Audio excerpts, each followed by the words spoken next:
So what I realized from my foundation growing up was I had a very soft mind. And I live that way now, like that boxer training for that big fight. You know, I live that way all the time. So I'm always sharpening my sword. And how I sharpen my sword is I have a mentality of my refrigerator is never full. I've never arrived. And every time I get close to the top of a mountain, I fall back down on purpose. I believe that true growth is at scratch. Starting from scratch is true growth. You have to have friction in your life. There has to be friction in your life for you to be able to move forward. Happy New Year! Welcome one and all to Nick's Nonfiction. I'm your host, comic Nick Muniz. To kick the year off on the right foot, we have got a motivational message for you today.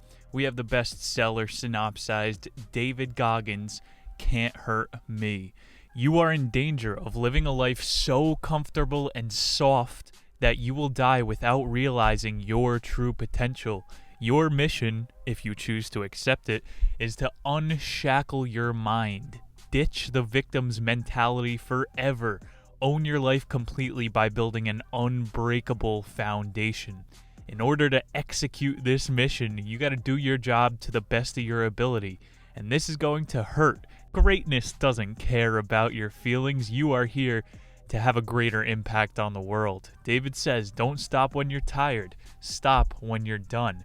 Today's show is an origin story of a hero, the most refined warrior in the history of American Special Forces. David has been through Army Ranger, DevGru, SEAL Team 6 training. He went through Air Force pararescue training. One of David's big theories is the 40% rule. Most people give up when they still have 60% left in the tank. He's saying you've got a gold mine underneath your feet. You just got to dig a little bit deeper. David was born into a house smothered in depression. Today's show is a autobiography, basically, so it's going to be a skimpy about the author. Every single chapter comes with a challenge, a mission to improve your own discipline. About the author, David Goggins, first of the new year. It's feeling right. The first Tuesday. Goggins grew up in government-subsidized housing. He was on welfare his entire childhood life, a bottom-of-the-barrel upbringing. Was beat up, called the N-word in school. We're going to get into all of these stories. This about the author is to introduce some of his ideas. David Goggins gets a lot of his mantras from Epicureanism. He's one of these old-time Marcus Aurelius stoic philosophers. He thinks you should give 100% every day. If you do 1% better today, and you do that every day, by the end of the year, you're 3 times the man as when you started. David considers himself a Buddhist now. You'll see towards the end of his career, he turns into a yogi, and he is still going. This is a 2-year-old book, reaching new heights. He turned to the Buddhism. He's like a Sherpa for self-torture. He's given speeches at MIT graduations. He's got like 3 million followers on the social media networks. David Goggins is quoted saying, "There's something to be said for living it instead of studying it." A lot of people know what the struggle is. What you say is true for most people is not true for 100% of people. There will always be a 1% who are willing to put the work in to defy the odds. He's saying anybody can be unchained from whatever prison you've put yourself in your own mind. Yeah, the man wants to keep you down. He does, but you could go find some bootstraps to pull yourself up by. Herculitis said, out of every 100 soldiers, 10 shouldn't even be there on the battlefield. 80 of these men are targets. 9 are the real fighters. That's only 99, right? But the one is the warrior. Herculitis definitely would identify David as this refined warrior. It's going to be a fun read today, more of a story, a novel than a nonfiction, even though it's all true and very inspiring at that. So go check out the social medias, hairy shit on Instagram. You're getting a free meme every night. We're going to have all kinds of new content coming out on the Patreon page this year. A few weeks until our first whip clip for January. I hope you're liking the new graphics as well. Minor changes. The same old great show with the same old great host. To Chapter 1. I should have been a statistic. You can find hell in the most beautiful neighborhoods in the country. For David Goggins, this was Williamsville in Buffalo, New York. He was surrounded by people living the American dream, white picket fences. For him, hell was a corner lot on Paradise Road. Often when you're driving through a neighborhood, people will attribute the best qualities they want to see. Like, you're not going to prod too deep. You see what you want to when you drive through these white picket fence neighborhoods, when there's usually someone getting beaten senselessly inside. COVID up to the amount of women who are getting domestically abused. David's point is the facade isn't what you're always going to see. He's really starting out with the stoic point. You got to be a fire smoldering underneath the stern face. All of these ideas you're going to see today are latent with self-growth, all of these patterns. So let's enjoy the story. David lived with the devil himself, who he considered his father, a working-class man who would snap behind closed doors. David felt safer on the playground or on the streets than he did at home. He couldn't wear shorts around because he had to hide the bruises that his dad was leaving on him. He felt as though he had nowhere to hide. His dad, at the age of 20, was a Coca-Cola distributor in town. Is that a sign for something? And then he bought a roller rink with the money. This is the 70s. He was definitely slinging more than Coke and Pepsi. By 36, he moved the rink downtown in Buffalo, New York. Bluffalo. He met his mom there, 19 years old, and his dad was 36. She was half his age. In 1971, his older brother was born. And then in 1975, David Goggins was bequeathed onto the earth. His early memories of Skateland was not all hellish. They would have family dinners there, which he liked, but they only lasted 10 minutes before the doors would open, 7 p.m. every night, and every family member had a part to play. His mother was the cashier. She was never allowed to open her own banking account.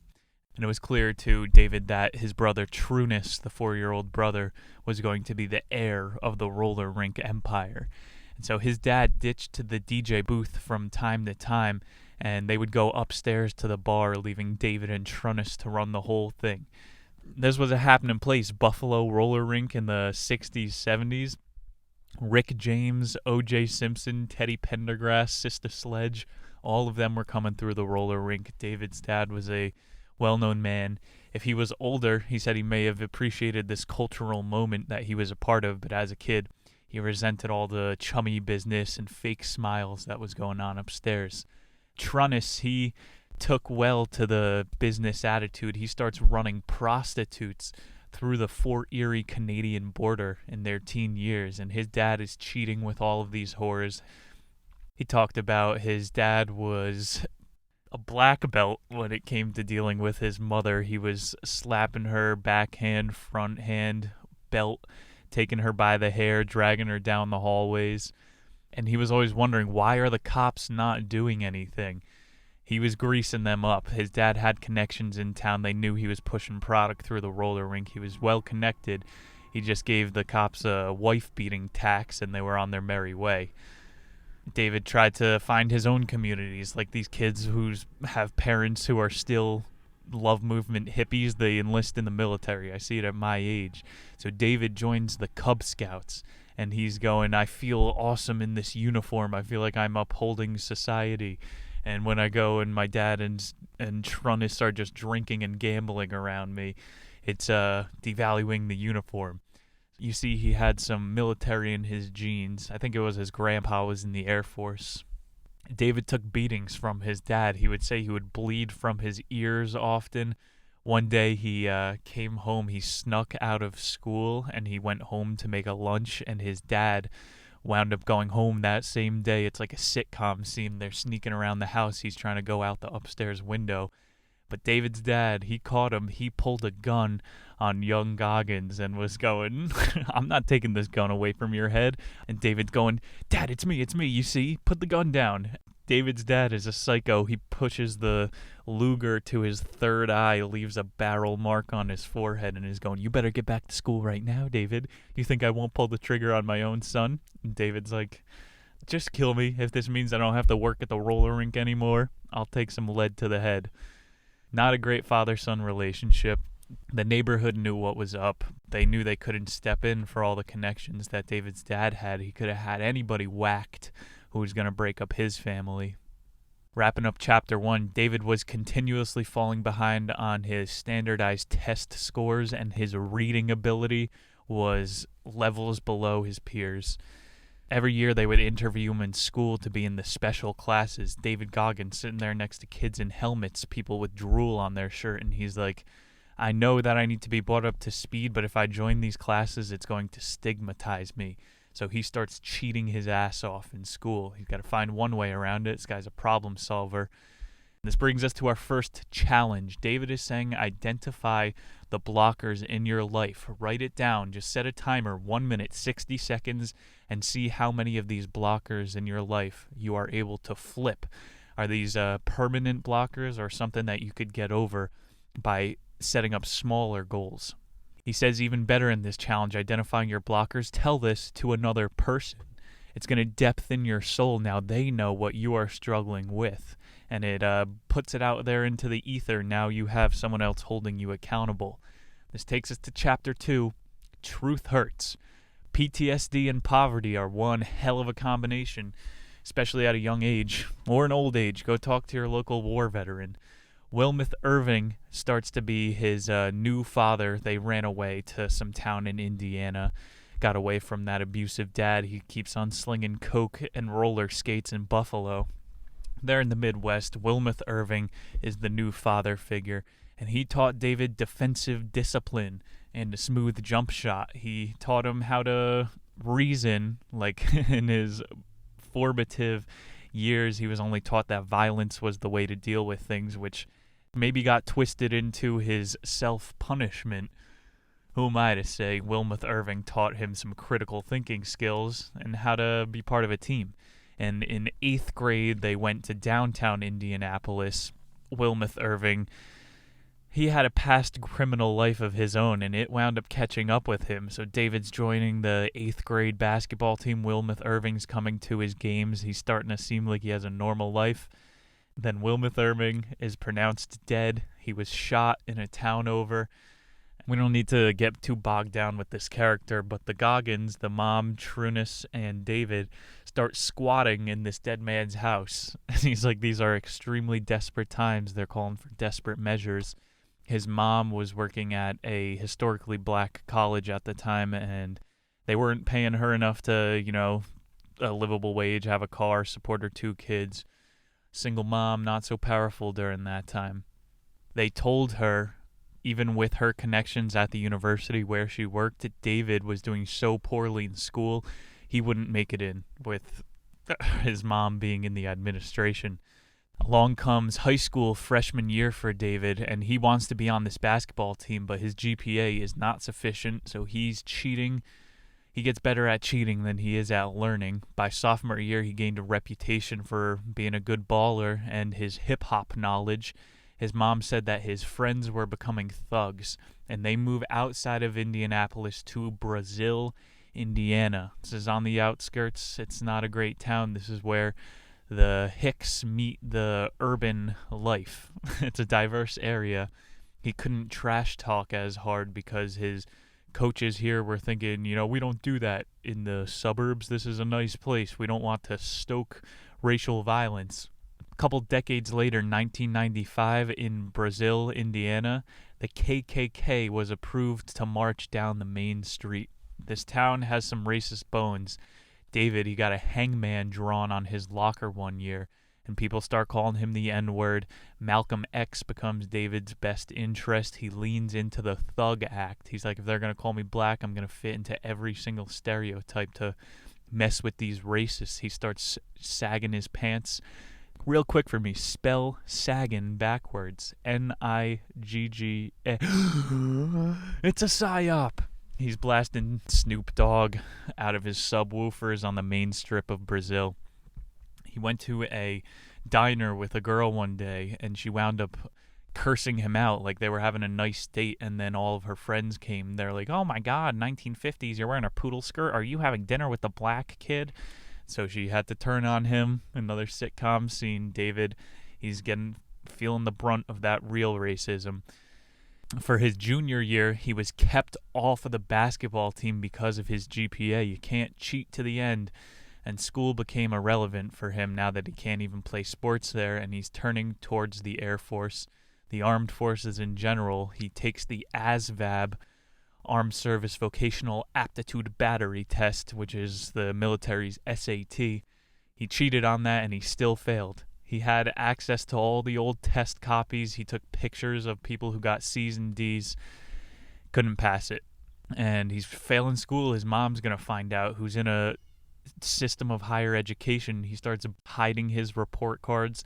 I had a friend growing up who 4 times a year, it was the best. Every marking period, me and him would burn his report card. He's like, my dad's not finding out how I did. And it was ceremonial. We would laugh our asses off.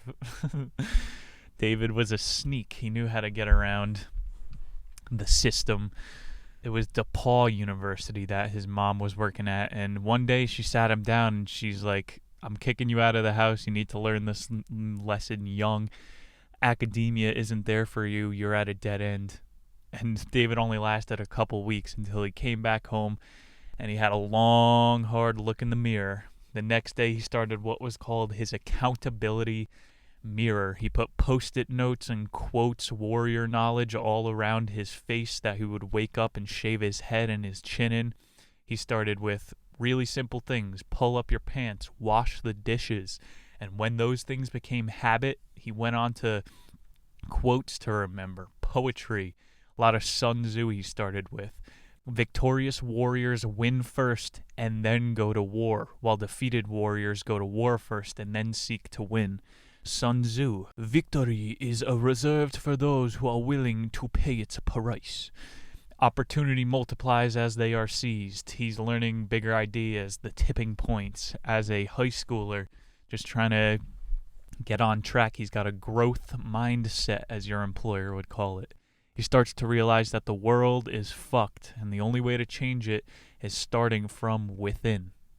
He said this is when he started shedding his victimhood, and he started exercising outside of his basketball practices. So maybe he had a little bit of talent. This is when he starts going full monk. He gets rid of all of his thug friends that he had. Like we said, he shaved his head. He stopped sitting with anybody at lunch. He switches to smooth jazz instead of Jay-Z when he's bumping down Main Street. David becomes a Sherpa. He said he was in the most discomfort that he ever felt. He was on the outskirts of every group in town, but he was loving this. This was his new fuel, and he starts running. One day, David did 13 miles for no good reason. A couple of the racist kids in town apparently drove around him with a pickup truck and said, "Hey, N-word, what are you running from?" But now David has a purpose. He's like, I'm training for the Air Force. All these miles are going towards something. And he's thinking once you change your mind, you can change anything. And when you escape from a place that had you feeling trapped, your mind is then exposed to those vulnerabilities. What were those, again, chapter 1, roadblocks that you were setting up for yourself that had you trapped? So his challenge here for chapter 2, The Truth Hurts, is stare yourself in the mirror for the length of a short meditation, 5 to 10 minutes. Do not look away, you and your own pupils. It's impossible when you're looking yourself in the eye to lie to yourself. I'm sure some people are able to do it. The more you have these truthful moments, the more you're going to be in tune with your own goals.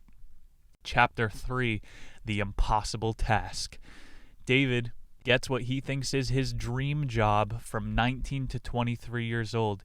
He's working on an Air Force base, and he chose the profession in which he was around the least people possible. He becomes a rat collector for a long time, and he is accustomed to the smell of death, trolling around all these Air Force bases, pulling carcasses of rodents out of the walls. In those 4 years, what he thought was going to be him turning into a man, he ballooned up from 175 to 300 pounds. He sewed a sock into the inner stitch of his work pants so that they wouldn't split when he would bend over to pick up rats. He loved creeping around at night because there was no one around, and he would get to wear his mask. He felt protected and safe. But when he would hit a reflection, he was like, I don't see myself in there. Who is this fat stormtrooper who's got the most small animal kills in the Midwest. Who is this guy? He says there's usually light at the end of the tunnel, but not when you let your eyes adjust to the darkness. He succumbed to what he thought this was going to be his future was. David was so damn numb that he got into a passionless marriage. He took another overnight job at a hospital, and he ran into a roach guy there who was like, get out of the military, I could get you a 30% raise. And so he leans into this exterminator business. David goes from exterminator to terminator in his life cycle. And he starts watching some like History Channel, some stuff that's reminding him of his short days in the military. He heard this story about a pararescue man who fell out of the sky. They were free falling and one guy's chute didn't work. So he gave his chute to the other man in midair. And then this guy hit the ground at 100 miles per hour. He bounced 30 feet, bounced 10 feet. He was pronounced dead on the operating table twice. They said this guy was never going to live. He lived, and then he went on to jump from the sky again. And David is like, this is my life. I feel like I am falling without a parachute. What is going to be the rock bottom? What is it when you hit the ground? David, he's thinking, I need a change here. I'm not going to be the rat exterminator forever. There was a story he went into like a roach haven. There was an entire column in the wall full of roaches. He's like, this is it. Got to get back into the military. So he decides he wants to try to be a pararescue, the best of the Air Force, where he joined as a plebe before. He said he only makes it into the pararescue program 6 weeks, and it's like a 3-month program to fashion you into the best savior soldiers. The PJs are the guys that get taken into a hot war zone and have to extract forward operators. Guys who are bleeding to death, they need to get them back to the extraction point. These guys are special ops. David thinks he could do that from a 300-pound form. And at that 6-week point, the doctor was telling him, you know, this kind of looks like your knee isn't doing too good. How are you feeling about this whole program? And David admits that at this point he bowed out. His first failure in the special ops training. And the weeks following, he went back to his old routine. He backslid to his 7 a.m. rat tosses. He's going to Steak and Shake by 12 o'clock, buying donuts at 7-Eleven. He moves back to Carmel, Indiana with his wife and daughter. Wound up marrying that girl from the earlier story in the diner who called him the N-word. So it worked out. She wasn't the true racist. She was just brainwashed by the culture of the town. David was feeling it. He was like, I'm going to be the exterminator again. He would go to his mom, who would cook him a breakfast buffet every week, a half a pound of bacon, a half a pound of Fruity Pebbles cinnamon rolls. And one day when he was with his mom, he was sitting there watching TV, and for 45 minutes he couldn't take his eyes off. There was this program following the Navy BUDS, Basic Underwater Demolition Team. It was their Hell Week. He was going, these men look a million times more miserable than those at the pararescue that I was trying to train with. And the line that stuck with him, I'm getting goosebumps already. They said in the program, there's an intense fascination with men who detest mediocrity, men who refuse to define themselves in conventional terms. That could be the blurb for stoicism. You want to go above and beyond, settling for finding out your true potential in life. Goggins, he drudged his body in front of the accountability mirror and drank in his now 300-pound face. And everything that the haters said over the years is true. You're a fat nothing, Goggins. You have a dead-end future. You can't even read. Pooling at the bottom with all the dregs. He's seeing himself in his eyes again. For the first time, David is once again awake. And so this next morning, he only ate half of the breakfast that he normally would. That commercial is consuming his mind like a virus. And he feels his old drill instructors in his head that entire week. David thinks the only way to get this out of his mind is to pass the BUDS Marine training course. And he has less than 3 months to lose 106 pounds. His impossible mission. 30 pounds a month, that is not healthy. A pound a day. the ASVAB he had to pass as well, which is that military SATs once again. David quits his exterminator job, and he decides he's going to take up running again. He got one final milkshake, his own comfort tea. He sat down on his couch, strapped on his running shoes at 300 pounds. He sets out his front door for a 4-mile run. David Goggins lasted 400 yards. His heart is racing. He's dizzy. His legs are shaking. He's back at his house looking at his chocolate milkshake, and he just drinks it in sadness, and he breaks out in tears. All of his fears and insecurities bottled up for 20 years of fatherhood beatings coming out. He doesn't know what to help him. He has no one to call, no one to turn to. He puts on Rocky in his VHS, his favorite movie. He fast forwards to round 14, fighting Apollo Creed. You gotta get up, Rock. And his only choice, David is going, I'm going to run those 4 miles. He goes back out his front door, throws that milkshake in the garbage. He only makes it another quarter mile, 400 more meters. But this makes him realize, I just gave up halfway. This isn't exactly when he has his 40% rule realization. However, he's going, even from your beginning physical state, your limits are a myth that your mind is putting up there to protect you. You can almost always push yourself harder. And he starts putting out so much effort to lose these 106 pounds that he gets depression. He has no fuel coming in. He's barely eating. He'll have grilled chicken and some vegetables once a day. His weapon of choice becomes the stationary bicycle, putting in hundreds of miles on that thing a week.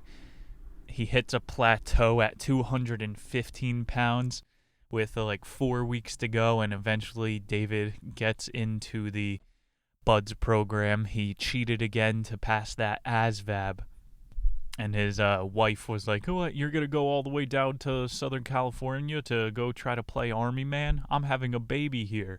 And David's point was, there are 4 million new mothers a year in the U.S. and only a couple hundred BUDS. This chapter, challenge number 3, is step outside your comfort zone daily. Even if you're not a runner, even if you don't like being around your coworkers, you're a night worker like he was, step out of your comfort zone every damn day. There's something to be learned. Chapter 4, taking souls. He started us off, whatever that 5 minutes of fury is when you get off the bus and you're in boot camp, the drill instructors are allowed to lay into you, which I'm hearing that's not the case anymore. People are allowed to file complaints about drill instructors. It's men, women, and trans standing in line together. So there's this new HR in the military. It's not the same. David got the full treatment. He said that Chris Kyle was in one of the other classes in his training period. These are some of the biggest, baddest warriors in the history of our armed forces, the best military in the world. David, he's at the BUDS training. They run him off the bus under M60 fire. They put him on the grinder. If you've ever watched videos of these programs, there's the training pool, and then there's this slab of concrete misery and blood, sweat, and tears where they make these Marines sweat all of their weakness out. David, he's getting intimately familiar with this over the training period, which lasts 6 months. And he's only in phase 1, which is the PT. Phase 2 is diving school. Phase 3 is a land war. There's 120 men that joined, and maybe 30 will pass. You earn that trident patch. You get the frogman status. There's some accolades to be had. David made it to Hell Week, which is the 3rd week. You're up for 130 hours, minimal sleep, and it's the hardest PT of your life. It is built to reveal your mindset, not just how far your body can take you, your brain. Even by Hell Week, David said 40 guys dropped. They make you ring the bell in front of everybody, say out loud that you're quitting. Psycho Pete was the drill instructor that had David's number. His favorite way to haze the people was called getting sandy. He would have the people run around in the water and then roll in the sand so they looked like a sugar cookie, and then they'd have to run 2 miles back to the slab fighting off hypothermia only to go do more PT. The whole issue with Hell Week is that there is no escape. You have to be able to come to terms with a new prison, like Shawshank Redemption. You know, there's different kind of prisons out there. If you put yourself up to this military training, you are surrendering yourself. So don't try to fight it anymore at that point. Realize you are a drop in the river. David made it 5.5 days without sleep during that hell week, and he starts getting admitted to the infirmary. Something with his lungs is up. He didn't let Psycho Pete get the best of him. He started making everybody sing out on the beach when they were carrying the boats. So David, he left Pete with more galvanized men. He took a bit of Pete's edge off. Unfortunately, David got pneumonia. It was that lung bug for a third time, and he was spitting up gallons of mucus every single day during these training sessions. And unfortunately, he failed out. He had to be cycled back to the beginning. Wah, wah, wah. And so David, he went home in this meantime. His wife was like, "You're not going to leave me again?" He's like, "I failed now twice. And this time it was because my body failed on me. It wasn't my mind that failed. I'm going back for it." He said this group that he had the second time around at Bud's was even scragglier. These kids didn't know what they signed up for. The second hell week, David said he was the leader. Like, everybody was looking up to him. He had been through this before. Psycho Pete was not giving him any sort of leeway. He made him vomit blood this time. David's learning, even though I am the best in the class, we are stronger together. I need all of these men to carry the boat above their head with me. And so David knew that Psycho Pete could run all of his crew members into the ground, but this was never going to stop David. He wanted to be unbreakable, and this is what he calls taking souls. Whatever your advisor wants you to do, he's saying do that and 50% more. This person is going to be left speechless at your ability to get the job done. That's taking a soul. This time around, David made it once again to Hell Week, and his knee was given out. He's a bigger guy at this point, still that linebacker size, and his patella started to shatter. Remember in Air Force training, they were like, your knee kind of looks like it has a stress fracture, and he pussed out. This time he pushed his knee to shatter under the weight of his own body. So David, he's losing touch. He's like, I'm never going to be able to pass this. This brings him to challenge 4, which was to get into a competition every day. Even if it's with yourself, say, I want to do this much more work than I did yesterday. Playing within your mind is supposed to strengthen your soul. It's going to bring us to Chapter 5, An Armored Mind. David, we'll skip ahead a little bit. He went to the 3rd Bud's training. He has the most attempts at any special force operation in the history of the United States. He is like nothing's going to stop this guy. They know who they want within the first few days, and David's like, no, you want me as one of your Delta Force Rangers. I am going to be the best whether you like it or not. That's that resilient attitude, he says, is necessary to make it to the top in anything. He learned during that 3rd time that he made it through that your sympathetic nervous system, this is that inner bitch voice that tells you to quit. Within 20 minutes of any sort of activity, that voice goes away. It's just controlling that initial hump to get over. It's like that law of 5 minutes. Do something you hate for 5 minutes, and then after that, it gets a whole lot easier.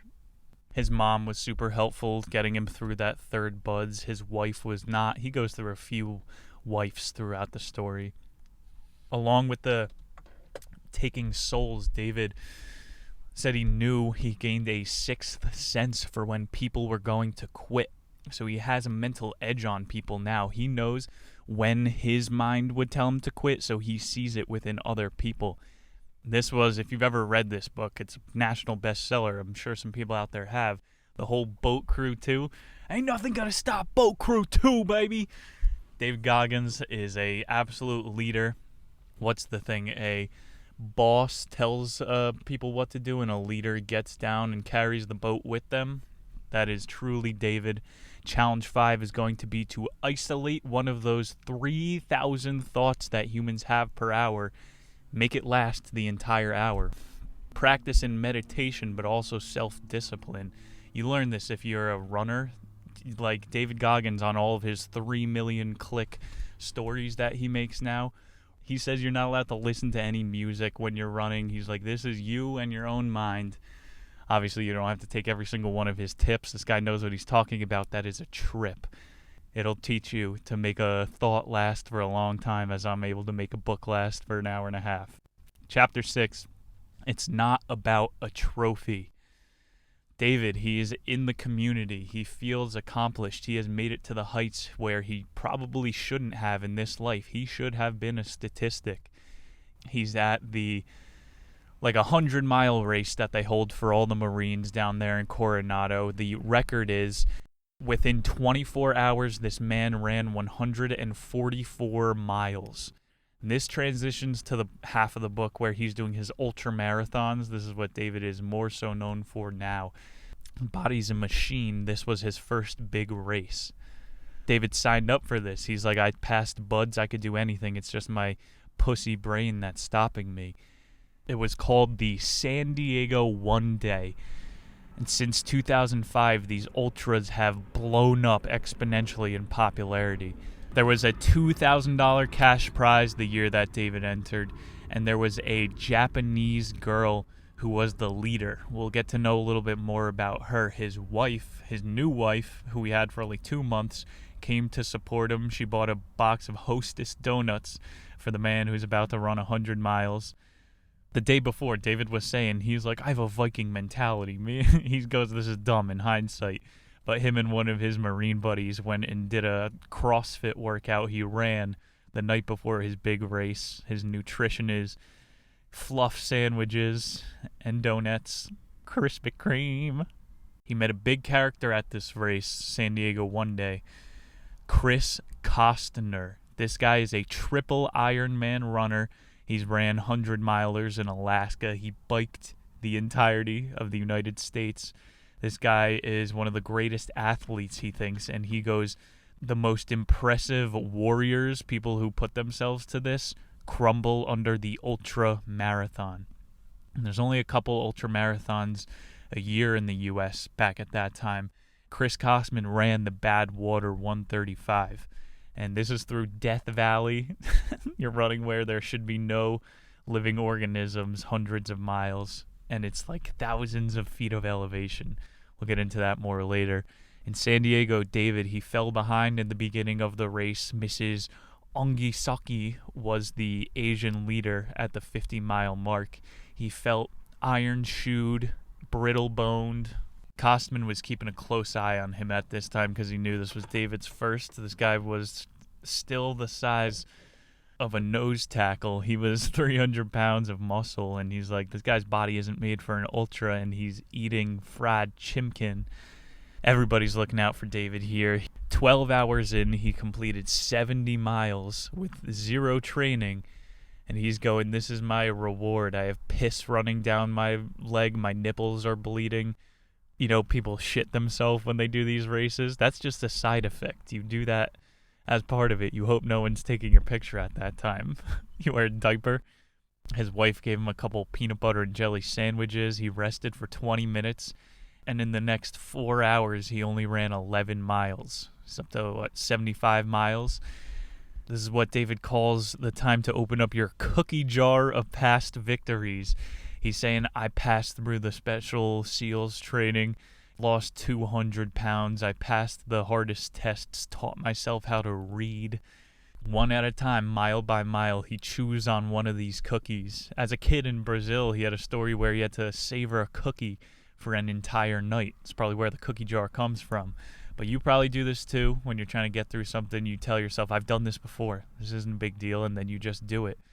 Don't let nobody else steal your cookies from the cookie jar.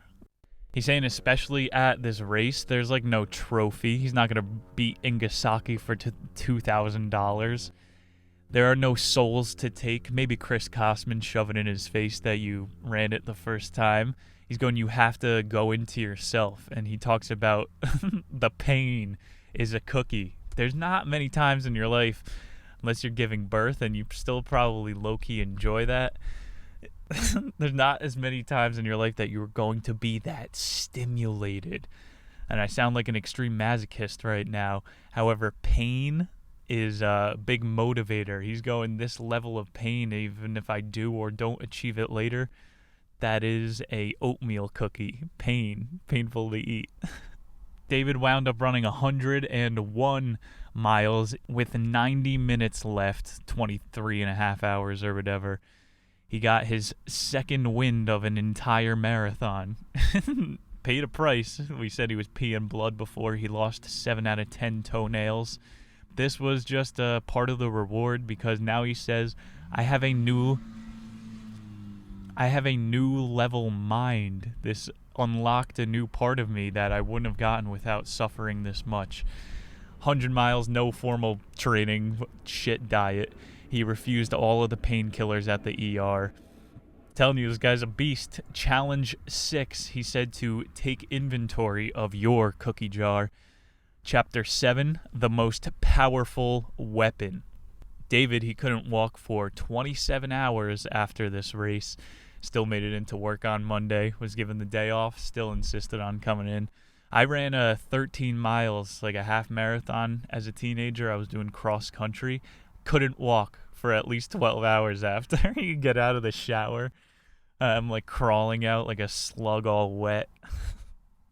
Yeah, train yourselves if you're going to do these things. It seriously takes a toll on you. For these long races, these 100-milers, I can't even imagine. You will get hurt. That's the point. There's no way around it. You have to push yourself through that point. Even though you put in 100-mile weeks, it's inhumane to put yourself through that. Who else has? It's like standing on top of Everest. No one else has been this high. David, he's relishing in the success that he challenged himself. He emails Chris Kosman. He's going, you hear about this? 101 miles, 18 hours, 56 minutes.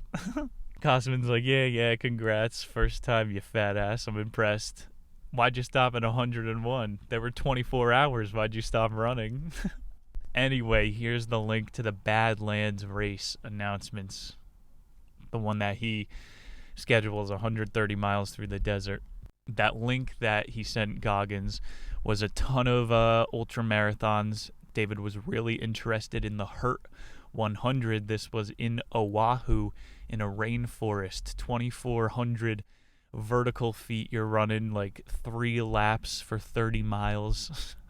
It was a couple months after the San Diego one day. David still couldn't walk, and he entered his wife into a half a marathon. Goes with her to Vegas, runs with her the last 6 miles. David, having not ran in half a year, was like, I'm just going to sign up for a marathon. It's one marathon. What? It can't hurt. It doesn't really wind up hurting him. It pushed him to another level. He is obviously addicted to it at this point.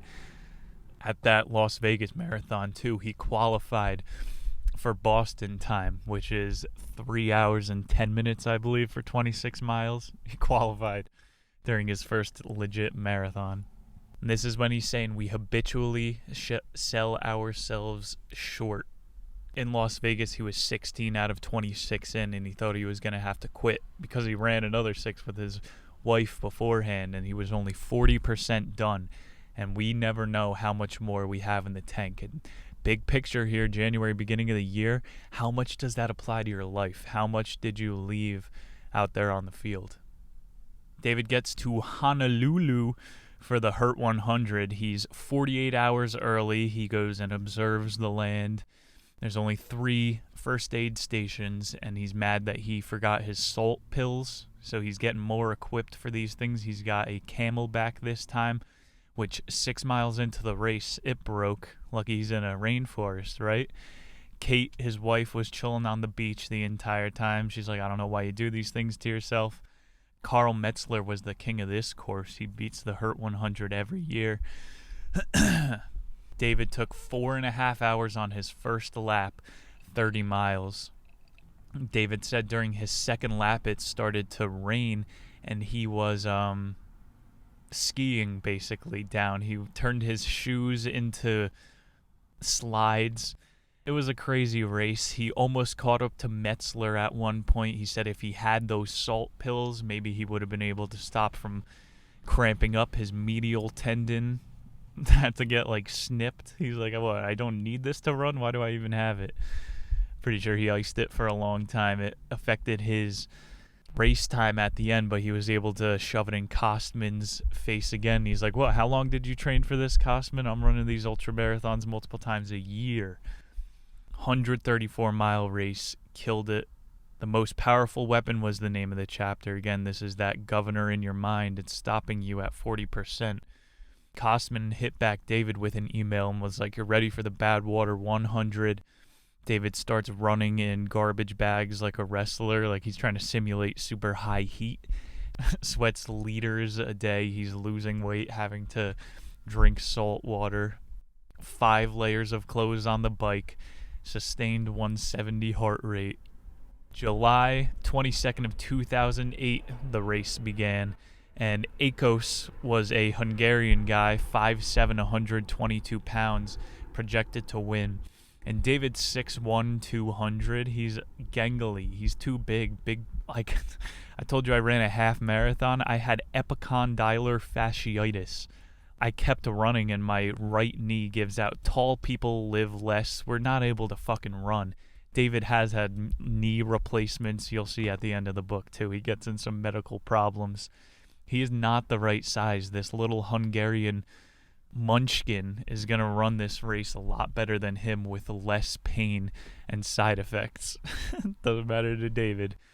For the first 26 miles, he was going uphill. It's an entire marathon uphill.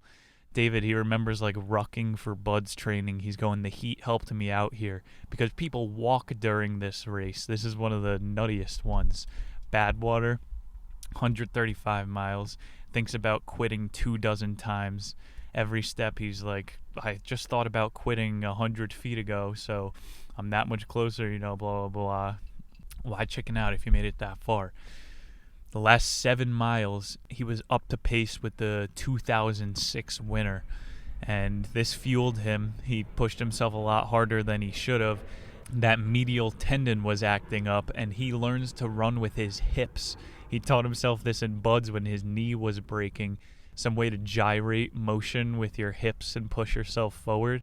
Winds up coming in 5th place at his first Badwater. Kostman reached out to him and he was like, we're impressed, David. You did it in the heat. You're a tall ass. David had to check himself. He got praise at the end, but was like, remember, there is no finish line. Challenge 7. You got to remove that governor in your brain, do some endurance training.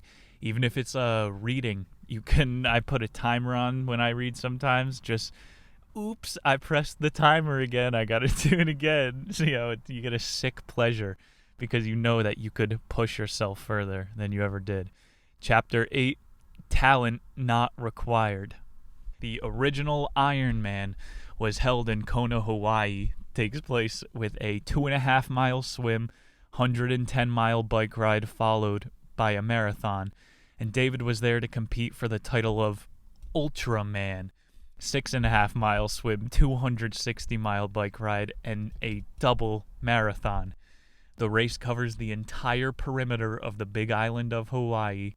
The Special Olympic Warrior Foundation is like set up along the side. They cheer you on throughout the entire perimeter. 1,200 men run it. David had his eyes on this since Badwater. Was allowed to join. He did the 6.5-mile swim in 3 hours and 22 minutes. He finished. Imagine being in the water that long. Remember Psycho Pete from the sugar cookie training torture? He would have David Goggins run. He called him out one night to the beach, ran a couple miles, and then they looked out into the black ocean, 10-foot waves, and he's like, swim out to that buoy. Like, I know you need a swim buddy or whatever the fucking training manual says, but Goggins, you've been giving these guys hell, making my job harder. Swim out to that buoy right now. And he swam a couple miles in pitch black, should have died there. And he's saying he threw up in the water during the 6.5-mile swim. That can't be a good sign. Wouldn't have made it if Psycho Pete didn't push him to that level. Psycho Pete. I had a wrestling coach. He was an Olympic wrestler, and he choked a kid out on the mat. this guy would always say, you're either getting better or you're getting worse. So he gets into later his training regimen will start picking up pace. He trains with like the Delta Force, the SEAL Team 6, and is going, you got to sharpen steel with steel. You can't be training with people that aren't going to push you further. That's what this Ultraman is for. That guy also would teach health because he was a gym teacher, and he said, I could ruin orgasms for you. Your anus, your sphincter clutches 10 times every single time you climax. Didn't need to know that. Psycho Pete pushed David to the third day of this race. His tire blew out during that 260-mile bike ride. He was going downhill. You gotta see, look up videos right now. The Ultramen, when they do long-distance bike rides like Tour de France, some of them lay down on their bike seat. So this guy's like a missile. He's going 50 miles an hour on those half-an-inch tires down. David said that's when his tire blew out.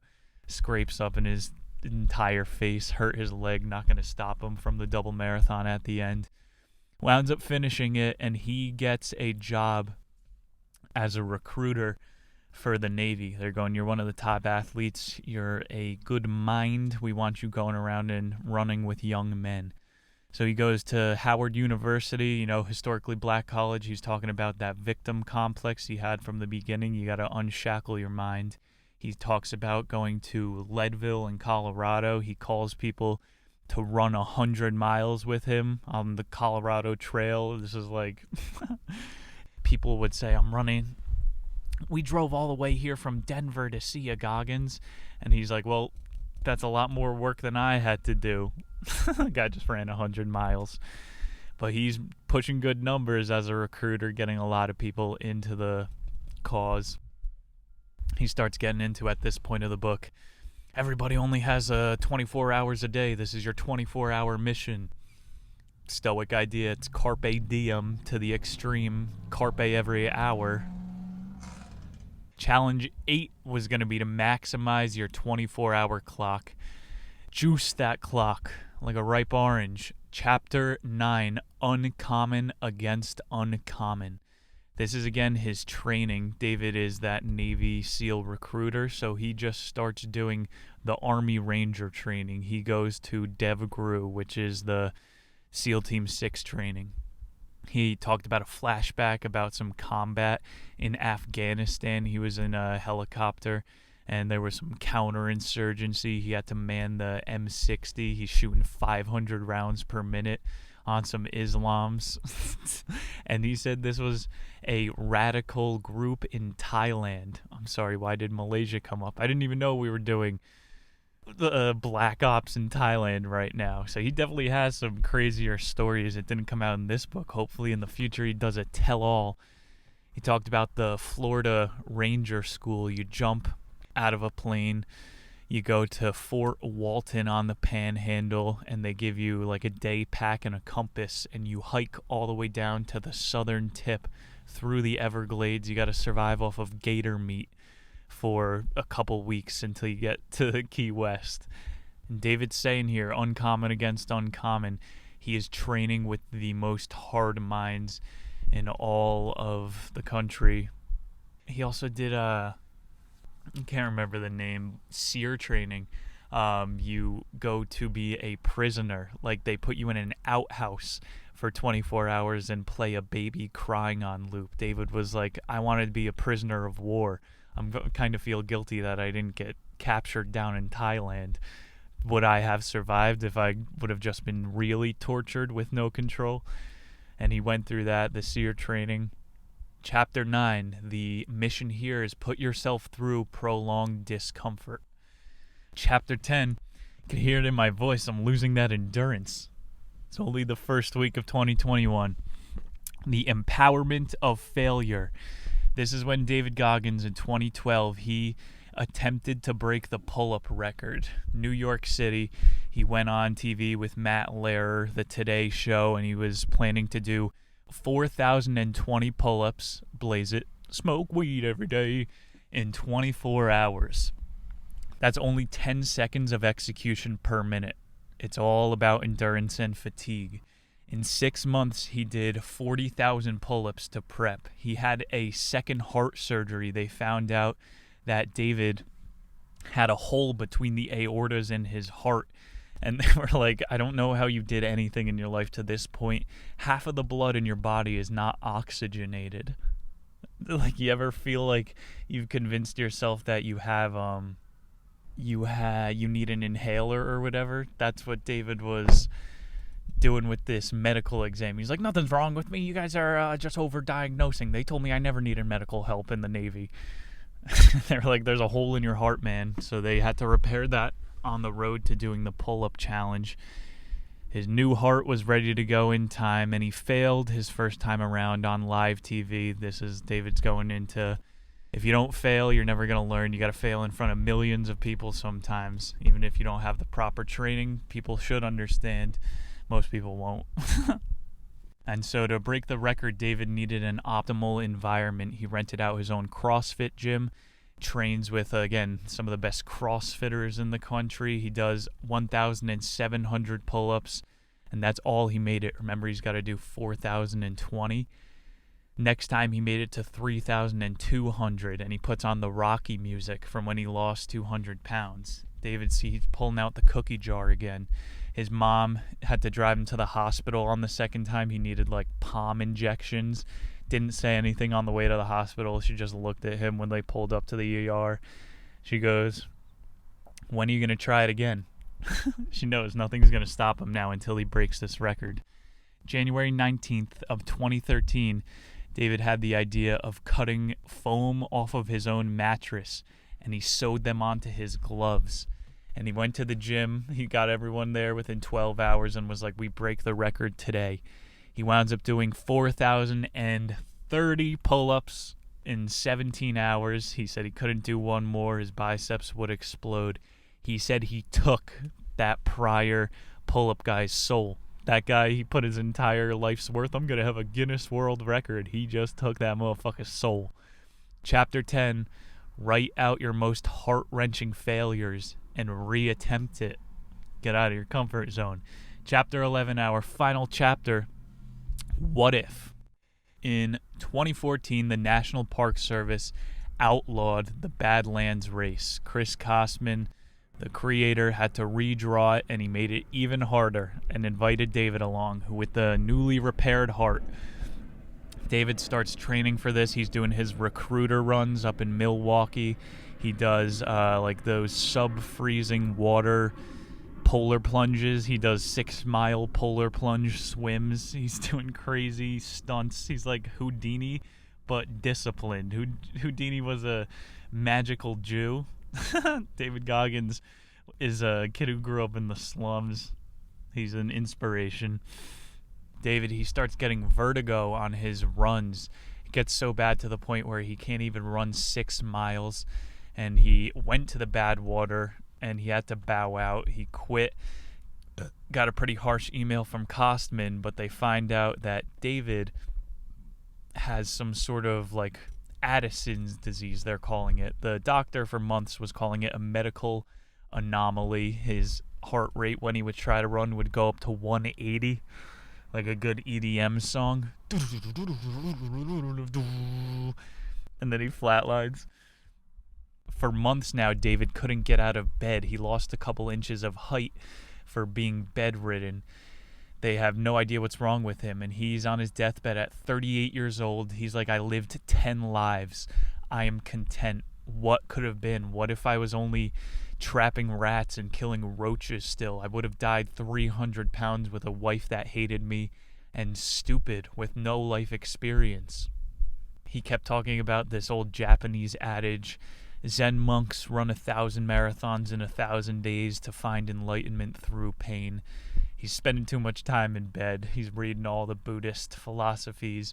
A few weeks of this meditative entrapment, and he gets these knots in his hip flexors. It's like he has golf balls on top of his hips. Remember, he taught himself how to run with his hips? Maybe it was that.